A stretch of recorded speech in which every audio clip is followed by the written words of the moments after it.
Dominique, j'ai bien compris qu'entre toi et moi, il n'y avait plus de compréhension. J'ai compris qu'un fossé énorme s'était creusé. Et je n'arrive pas à comprendre comment la petite fille qui était pleine d'admiration pour son père, qui savait reconnaître les champignons et n'avait nulle peur en forêt, a pu se transformer en cette adolescente pleine de colère et de mélancolie, face à cet homme se vidant de sa vie au fur et à mesure que les verres et cigarettes passent. J'ai le nez et les larmes qui sèchent. Après avoir encore une fois pleuré à la suite d'une de nos disputes, tu n'as point cherché à venir me faire arrêter de pleurer. Mais là, tu vois, je comprends que tes mots sont bien plus puissants que tout ce que l'on a pu me faire subir. Tu ne comprends donc rien. Tu ne comprends pas que toutes ces critiques et humiliations publiques m'ont détruite. Toutes ces personnes aux gueules de gamin ont ruiné ta fille de son envie de vivre. Mais toi aussi, oui toi aussi, alors que les critiques et réflexions s'atténuaient dans mon enceinte scolaire, c'est toi, mon propre père, qui continuait le massacre. Alors je te propose de te rafraîchir la mémoire. Te souviens-tu de la fois où tu m'as dit cette phrase ? Oh, ça manque un peu de fesses. En parlant de mon propre corps, tu pensais faire de l'humour. Rappelle-toi que ce genre de blague ne fait rire que toi. Le même jour à l'école, on m'avait traité d'anorectique. Cet autre jour où tu as critiqué ma façon d'apprendre. J'avais craqué devant une amie en lui expliquant que je ne savais plus comment m'en sortir. Je pourrais te citer tellement d'exemples. Tellement de tes phrases qui m'ont soit choquée, soit mise en colère. Mais pour la plupart, elles m'ont blessée. Je pense que tu ne comprends pas. Ou peut-être que tu n'arrives pas à comprendre. En fait, c'est clair que tu ne l'as jamais vécu.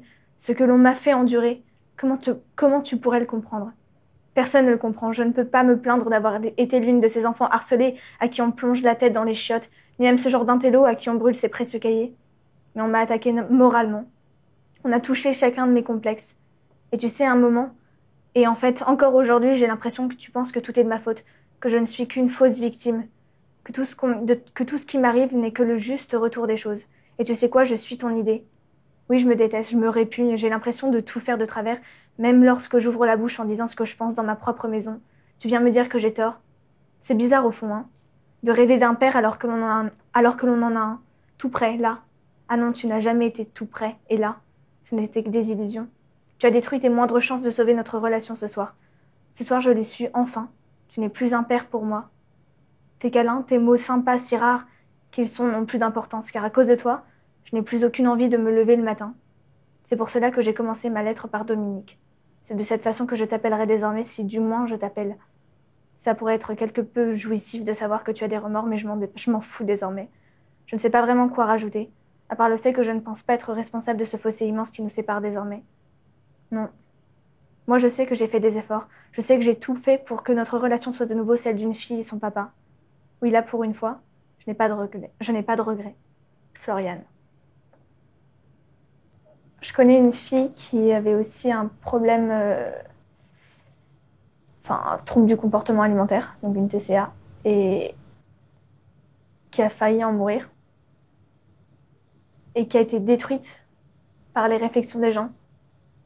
En fait, c'est comme ça qu'elle a commencé à être anorexique. C'est un retour de vacances où elle s'est rendue compte qu'elle avait pris beaucoup de poids. Et les gens autour d'elle ont commencé à lui faire des remarques. Sauf qu'elle ne comprenait pas que ce genre de remarques était presque normales puisqu'elle arrivait à un âge où elle commence à prendre des formes, à devenir une femme. Elle ne l'a pas du tout accepté. Et, et ça s'est très mal passé pour elle.